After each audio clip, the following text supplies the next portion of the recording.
They say time changes people. But I have learned that it does not change them completely. It only reveals what was growing inside them all along. My name is Aunty Ebele Okonkwo. Retired midwife. Mother of 3. And a woman who has buried more secrets than most people have ever spoken. If you listen my stories, please subscribe my channel and like my videos. On the evening my son hosted his great political fundraising gala. The one he claimed would announce his arrival to Lagos. I stood outside the gleaming golden hall, clutching the wrapper around my shoulders. As dusk painted the sky in shades of dying fire. I had not been invited. No, far from it. Just a week before, he had told me, "Mama, these events are for elite people. Your clothes, your manner. You won't fit in. I'm an old woman." Words like those should no longer cut me. But pride from a child. Ah, my daughter, it wounds deeper than a knife. Still, I came. Not to embarrass him. Not to fight. But to see what pride looks like when it stands tall on glittering stages. As I walked up the stone steps, the guards looked at me the way Lagos people look at beggars they want to ignore. They blocked the door. "Madam, event is private," one said. His eyes sliding over me as if my presence spoiled the marble. I raised my chin. "I am looking for my son, Honorable Emeka Okonkwo." They exchanged glances. Not recognition, but disbelief. To them, I was just another old woman. In a washed wrapper. With cracked heels. And silver hair tied in an honest knot. They did not know that those cracked heels had walked many miles to deliver children into this world. They did not know that these hands had pulled newborns from the edge of death and held dying mothers until their last breaths. They did not know that this world had leaned on me far more than I had ever leaned on it. But still, I remained outside. I breathed deeply, feeling the ache in my bones, the betrayal in my heart, the heaviness in my spirit. Then, a hand touched my shoulder. Gently. Tenderly. Like a memory returning. "Aunty Ebele?" The voice sounded like warm rain hitting dry soil. I turned. And my breath caught. A tall man stood before me. Broad-shouldered. Dark-skinned. With gray dusting his hair. And kindness softening his eyes. I knew that face. Not from newspapers. Not from television. From birth. From the night his mother almost bled out in my arms. Governor Chidi Okonkwo. The boy whose life I had pulled into this world. With prayer. With sweat. With my bare hands. "My child," I whispered. My voice trembling. "Look at you, Governor of Lagos." He didn't hesitate. He wrapped his arms around me, hugging me with the affection my own son had forgotten. "Mother," he said softly. "You don't belong outside. Not tonight. Never." When he held me, the hall guard stiffened. Guests turned. Their expensive perfumes hanging in the air. Fine shoes paused on marble. Chidi took my arm. Strong, sure. And pushed the massive doors open with authority. The hall fell into silence. A silence so heavy. You could hear the dust settle on wealth. Every eye turned toward us. Men in tailored suits froze mid-conversation. Women dripping in gold stopped adjusting their shawls. Even the jazz band's trumpet faltered. And then, I saw my son. Emeka stood on the stage. Microphone in hand. Smiling the smile of a man who had climbed the social ladder. And felt taller than the world. But when his eyes found me, standing beside the governor of Lagos, his smile cracked. His face drained of color. As if shame sucked the blood from his veins. Because the man holding my arm The man calling me mother. The man treating me with honor he himself never gave. Was the most powerful political figure in Lagos. My son's pride shattered before my eyes. And Chidi did not stop. He raised his voice. Loud enough for every camera to hear. Ladies and gentlemen, he announced. This woman is Aunty Ebele Okonkwo. She delivered me into this world. I owe her my life. And tonight, Lagos will know her name. Gasps rippled through the hall. Whispers spread like fire licking dry wood.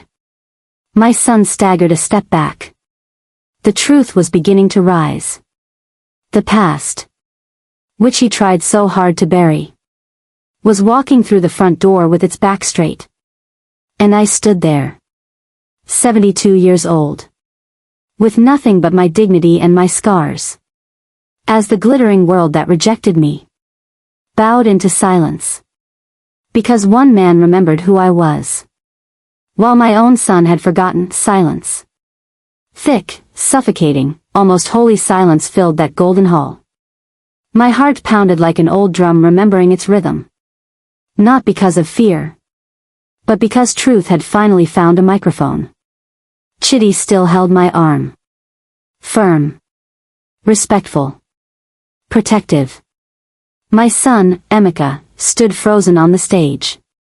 A man carved from ambition. Now melting under the heat of his own shame. Cameras flashed. Reporters whispered. Faces shifted with curiosity. The kind that cuts deep. I could feel the waves of judgment flowing toward him. Is that his mother? Why does she look so ordinary? Why didn't he bring her on stage earlier? What is he hiding? Ah, Lagos. A city that drinks gossip like cold water. Emeka managed a tight smile, the kind sown from panic. Mother, he stammered. Stepping toward me. We weren't expecting you. Governor Chidi turned slightly. His voice carrying a gentle warning. She does not need an invitation to your success, Emeka. She earned it long before you did. The hall murmured in agreement. My son's eyes darted from Chidi to the crowd. Then finally to me. For a single moment, I saw it. A flash of the boy he used to be.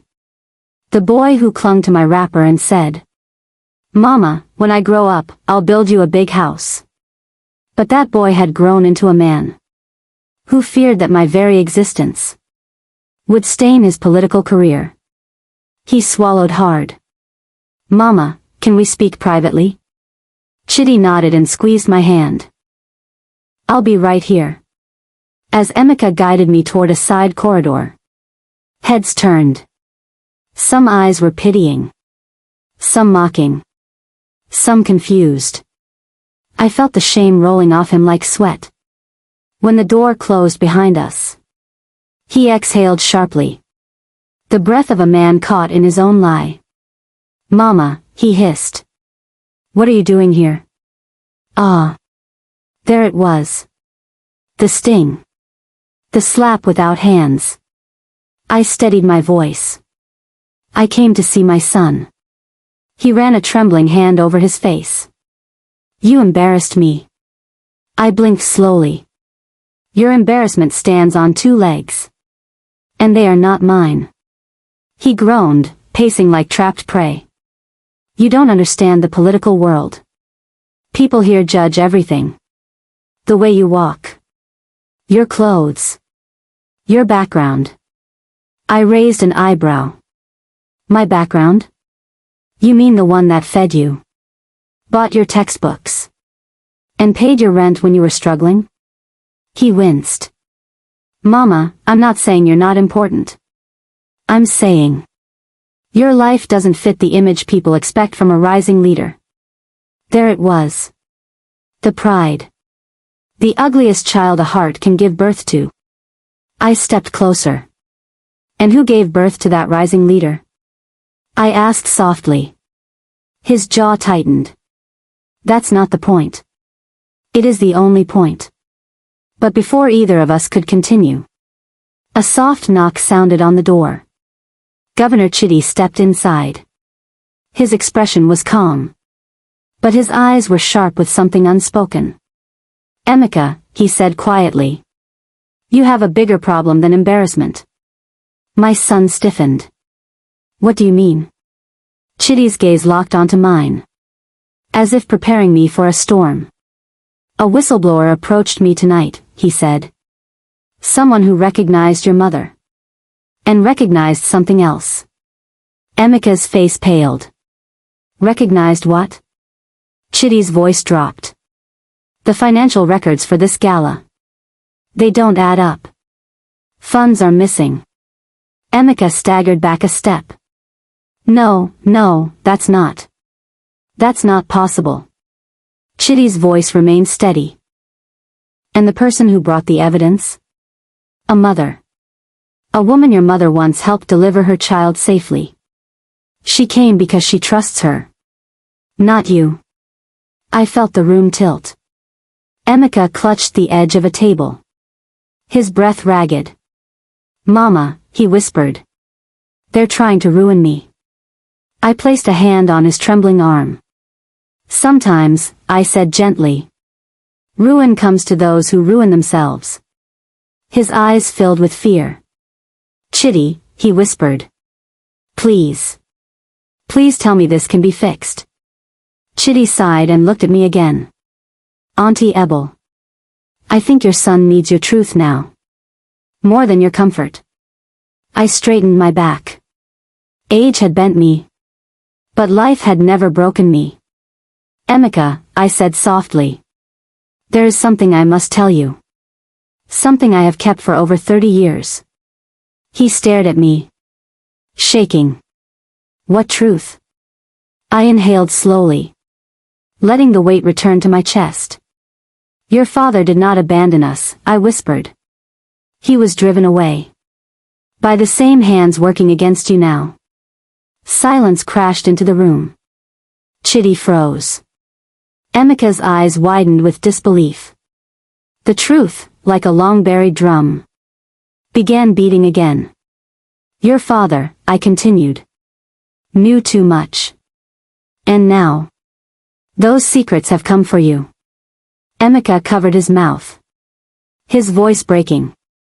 "Mama, what did they do to him?" I closed my eyes. Something unforgivable.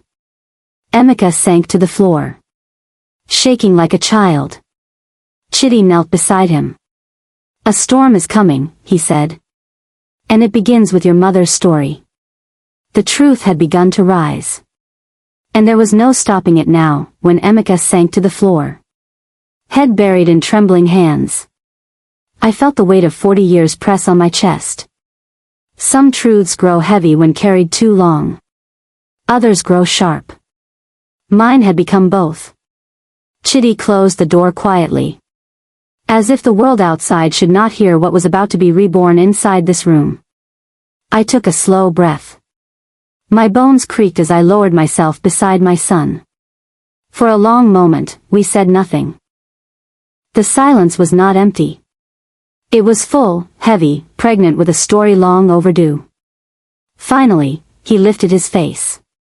Tears clung to his lashes, like confession clings to a guilty heart. "Mama," he whispered. What did they do to Papa?" I looked into those eyes. Those same eyes his father had. Gentle, hopeful, always searching. And I spoke. "The night everything changed. Your father," I began softly, "was not a weak man. He did not run. He did not abandon us." Emeka swallowed hard. "He was an honest accountant. Too honest for the men he worked under." A shiver ran through him. "The same men?" Chidi asked quietly. I nodded. "Yes.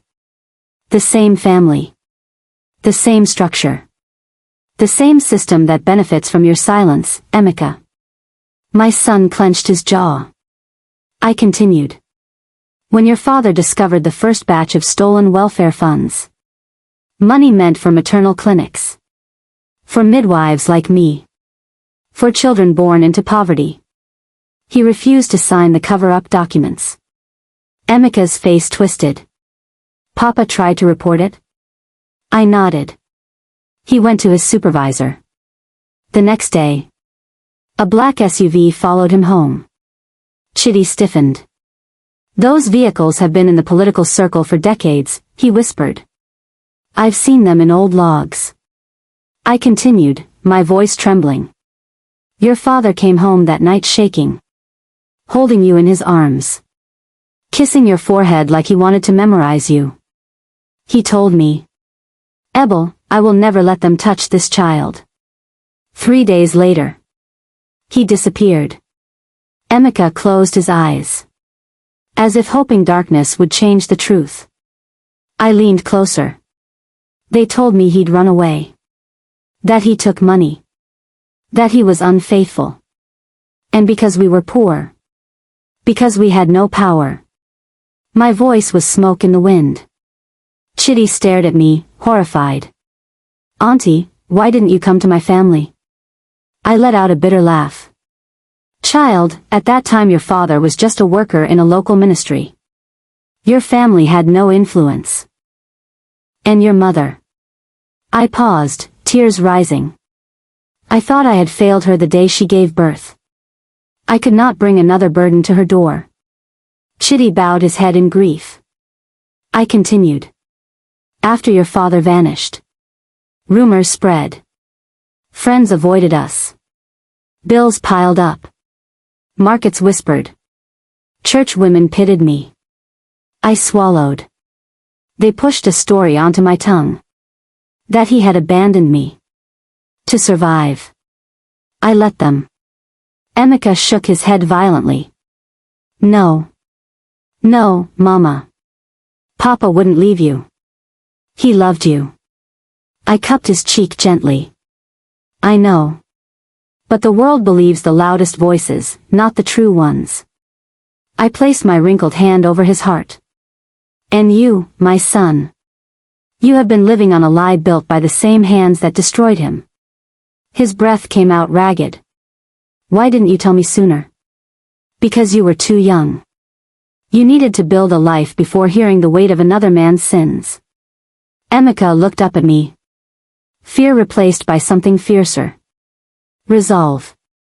Mama, he whispered. You think they killed him? Chidi's voice answered, low and cold. It was the same pattern, Emeka. The same people. The same kind of cover-up. Your father was a threat. Emeka's fists clenched. So. They will come for me too. No, I said firmly. Not while the truth stands up. Chidi nodded. And Mama Ebele is right. This is bigger than politics. It's a chain. And chains can be broken. Emeka wiped his eyes with a trembling hand. Mama. I have been ashamed of you. But you. You fought battles I never knew. I touched his chin, lifting it gently. Every mother fights for her children's future. Even when the children forget the past. Emeka bowed his head. I'm sorry, Mama. I'm so deeply sorry. I stroked his hair like I did when he was a boy. It is not apology I need, my son. It is courage. Chidi stood. There's more, he said solemnly. The whistleblower wanted to speak to you, Auntie. She said only you can confirm her story. Emeka's brow furrowed. Why me? Chidi exhaled slowly. Because. She believes your husband uncovered something even bigger. Something still hidden. My heart stopped. Emeka whispered. Something that might still get us killed? I squeezed his hand. No, my child. Something that might finally set us free. The room felt too small for the truth that had settled into it. Even the air seemed to hold its breath. Waiting for the past to finish walking toward us. Chidi stood with his hands clasped behind him. Not as a governor tonight. But as the boy I once delivered into this world. A boy now grown. carrying responsibilities heavy enough to bend steel. Emeka wiped his face with shaking fingers. His shame was raw. But so was his awakening. "Where is she?" I asked. "The whistleblower." Chidi nodded. "She's waiting in the car park. She said she would only speak to you, Auntie. She insisted." I felt my heart beat slow. The way it always did before a difficult birth. Because secrets are like babies. They come out screaming. Whether the world is ready or not. "Let us go," I said that we walked out the back door of the grand hall. The noise of the gala returned. Forced laughter, clinking glasses. Music swelling like a river hiding crocodiles. The car park was dim. Lit only by flickering street lamps. And the moon hanging low like an old lantern. A woman stepped out from behind a parked car. Slim. Worn. Tired in a way that had nothing to do with age. Her hands trembled as she clutched a folder to her chest. But when her eyes found mine, she inhaled sharply. "Aunty Ebele," she whispered. "I am here, my child." She took a step closer. And suddenly her eyes filled with tears. "You don't remember me," she said softly. "But you delivered my daughter 17 years ago. You saved us both." Ah. Her face came rushing back to me like a forgotten melody. The frightened young woman with swollen eyes. And a baby refusing to breathe. "You," I breathed. Touching her arm gently. She handed the folder to me. Her fingers trembled so violently that the papers inside rustled like leaves in a storm. "Auntie," she whispered. "I found these documents in an old archive where I worked as a clerk. They were buried under files marked for destruction." "What is inside?" Chidi asked. Her voice dropped. "Proof." "Proof of what?" Emeka asked shakily. She looked him straight in the eyes. "Proof your father never stole anything. Proof he was murdered." Emeka staggered back as if someone had struck him. "He was killed," he rasped. She nodded. "The record said he was taken into protective custody. But the real report," her voice cracked, "said he failed to comply with national development directives. It was a code phrase used for political removals." Emeka clenched his fist. "Where did you get all this?" She swallowed hard. "I was told to burn the documents. But I saw your mother's name. And I couldn't." The folder felt heavy in my hands. Heavier than any newborn I had ever carried. Inside were photocopies of bank transfers. Signatures forced through threats. Photos of Emeka's father entering a building. But never coming out. And letters. Letters written by him. Never delivered to me. My vision blurred. Each word was a wound, each page. A truth sharpened by time. Emeka's breath broke as he reached for one letter. "Mama, this is his handwriting." I placed a hand over his. "Yes," I whispered. "It is your father's last voice." He opened the letter slowly. The words were scrawled. As if written in fear. "Ebele, they want me to sign a lie. If I don't, they will silence me. If I disappear, protect our son. Do not let him carry shame that is not his own. I love you both. Forgive me for leaving. I am not leaving by choice. Nnamdi Okonkwo." Emeka collapsed into my arms. Sobbing like the little boy he once was. Chidi stood frozen. Anger tightening his jaw. "Who else knows about this?" he demanded gently. The whistleblower wiped her tears. "I told one journalist. A trusted one. But he said he needed your protection, Auntie. Before he publishes anything." My heart pulsed with a mixture of terror and pride. "You were brave to bring this." She shook her head. "No. I was scared. But when I saw your son on television, I recognized the same danger your husband faced. Emeka lifted his wet face. So I'm next. Chidi placed a steady hand on his shoulder. Not if we move first. Not if we expose them before they bury this again. The whistleblower swallowed. Auntie. You must decide what happens next. I looked at my son. A man finally stripped of pride. And clothed in truth. I looked at Chidi. A leader willing to risk everything. And I looked at the moon. Still hanging there. Witnessing every birth. Every death. Every secret. Finally, I breathed out. We will not hide, I said quietly. We will not kneel. I placed the folder against my chest. This time. The truth will come through the front door. Chidi nodded. So be it. Emeka wiped his face. Mama. If we go forward. They'll attack us. I squeezed his hand. Then let them attack. But they will not silence the name Okonkwo again. The whistleblower stepped back into the darkness. Be careful, she whispered. They know this file is missing. And just like that, she disappeared into the night. Leaving us holding a truth. That could either save us. Or destroy us. There are nights that feel like crossroads. Where the world holds its breath. Because something old is about to end. And something dangerous is about to begin. The night we received that folder. Was one of those nights. We walked back inside the gala hall. But nothing felt the same. The music sounded like lies. The laughter like knives. The lights like interrogation lamps. Emeka walked beside me. His jaw tight. His eyes dark with a grief he was just beginning to understand. Chidi walked behind us. Shoulders tense. Already calculating the risks ahead. We moved through the glittering hall. Like shadows carrying a secret too heavy to hide, before we reached our seats. Chidi's phone vibrated sharply. He glanced at the screen. And his face hardened. What is it? Emeka asked. Chidi held up the phone. A journalist I trust, he leaked the first document. My heart skipped.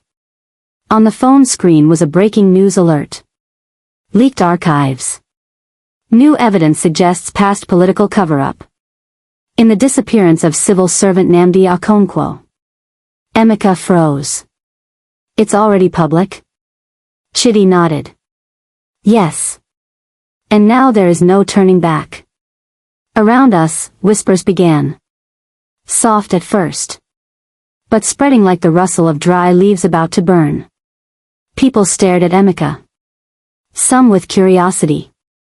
Some with suspicion. Some with fear. A woman gasped loudly. Oh God, this is about him? His father? Another voice whispered. Who brought this old woman tonight? She must know something. I felt Emeka flinch. But I placed a hand on his back. Stand tall, my son. The truth does not bend. He swallowed hard. And nodded. But even as he steadied himself, danger was already moving toward us. On the far end of the hall. 3 men in black suits entered. The same kind my husband had feared decades ago. Their eyes scanned the room. With the cold precision of predators. One leaned toward another and pointed. Straight at Emeka. Chidi stepped slightly in front of us. Blocking their line of sight. He whispered. They're here for damage control. They want to stop the story before it spreads. Emeka's voice trembled. What do we do? We walk, Chidi said. Calmly. Like nothing is wrong. So we walked. Toward the lobby. Toward the exit. Toward air that wasn't poisoned by expensive perfume and hidden agendas, but the men moved quickly. Closing in. And then. A familiar figure stepped into our path, Councilman Jonah. Emeka's mentor. The man who called him son. The man who helped fund Emeka's campaign. His expression was tight. Too tight. Emeka, he said, forcing a smile. We need to speak. Now. Emeka stiffened. Mama, he whispered. I don't trust him. My old bones tingled. Mother's instinct is never wrong. Chidi crossed his arms. What do you want, Jonah? The councilman's smile cracked like cheap paint. A message, he said coldly. Drop the story. Burn that file. Tell the journalist to retract. And if we don't? Chidi asked. Jonah's eyes shifted to me. Not with fear. Not with respect. With threat. Then what happened to his father, he said softly.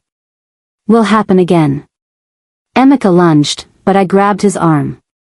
No, I whispered. That's what they want. Jonah leaned closer to Emeka. His voice low, venomous. You were chosen for greatness. Don't throw it away for a dead man and a poor widow. My soul ignited. I stepped forward. I am not poor, I said calmly. And I am not a widow of shame. Jonah scoffed. You're nothing in this city. I raised my chin. Then why are you afraid of me? He blinked. He hadn't expected that. Chidi's voice hardened. Leave, Jonah. Or I call security and announce exactly who you work for. Jonah looked at him, at Emeka, at me. You are finished, he hissed. Then he turned sharply and signaled his men. They retreated like shadows melting into darkness. But the storm they carried did not retreat with them. Emeka leaned against the pillar, shaking. Mama. They're going to destroy me. I touched his cheek. They've already been destroying you, my son. You just didn't see it. He closed his eyes, letting the truth settle. Chidi placed a hand on his shoulder. You are not alone in this anymore. But as he spoke, a soft voice behind us said, actually, he is. We turned sharply. Standing there, hands folded, eyes red, was Adaora, Emeka's campaign manager and childhood friend. Someone he trusted like a sister. Her expression was cold, hard, steeped in fear and guilt. Adaora? Emeka whispered. She shook her head. I'm sorry, Emeka. They threatened my family. I told them where you keep your files. Your backups. Everything. My son's face shattered. You betrayed me. Tears rolled down her cheeks. I didn't mean to. I was terrified. They said they'd hurt my children if I didn't cooperate. I stepped forward gently. Fear makes victims of us all. But betrayal is still betrayal. She sobbed. Emeka covered his face. My old heart cracked again. But there was no time to comfort anyone. Because at that very moment, the hall doors burst open. A security guard ran in, breathless. Honorable Emeka, he shouted. There's a fire in your campaign office. Someone torched the documents. Emeka staggered. They're destroying the evidence. Chidi grabbed his arm. Then we move now. He turned to me. Auntie, we need to get somewhere safe. The truth is out. They won't let you walk home tonight. I nodded. My child. Where do we go? Chidi took a deep breath.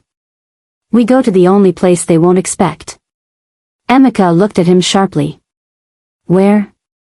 Chidi's voice dropped to a whisper. Your father's old workspace. My chest froze. But that place was sealed after his disappearance, I whispered. Chidi nodded. Exactly. And that is why. Whatever they were hiding is still there. Emeka exhaled shakily. Mama, are you ready? I held his hand. I had been ready for 40 years. We stepped into the night. A mother. A son. And a governor. Walking toward the last locked door of the past.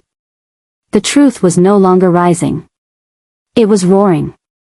And before the sun rose, everything would change. Night in Lagos can be loud. Cars shouting. People laughing. Music beating against the sky.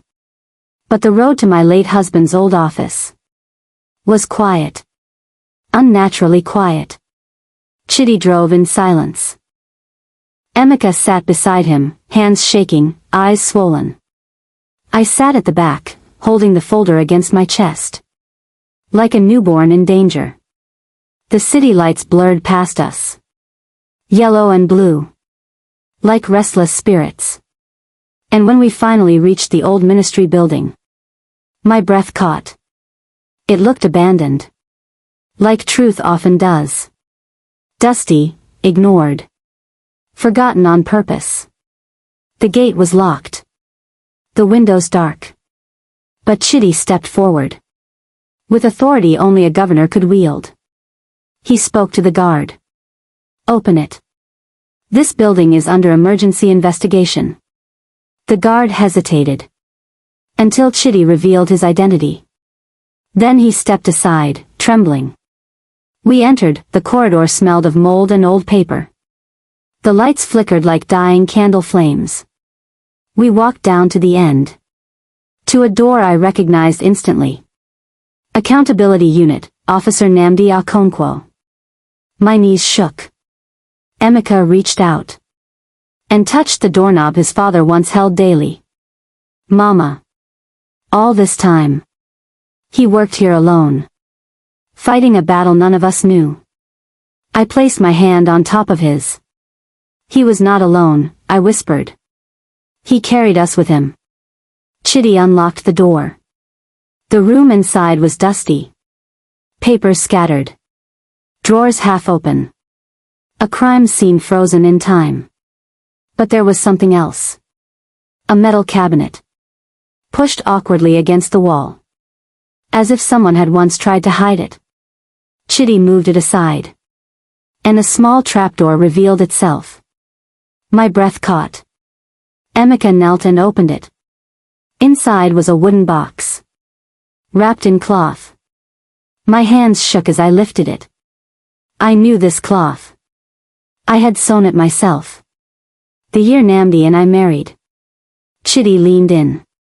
Open it, Auntie. This is what he wanted to protect. I untied the cloth. Slowly. Carefully. And inside. I saw everything. Not just documents. But the truth buried for decades.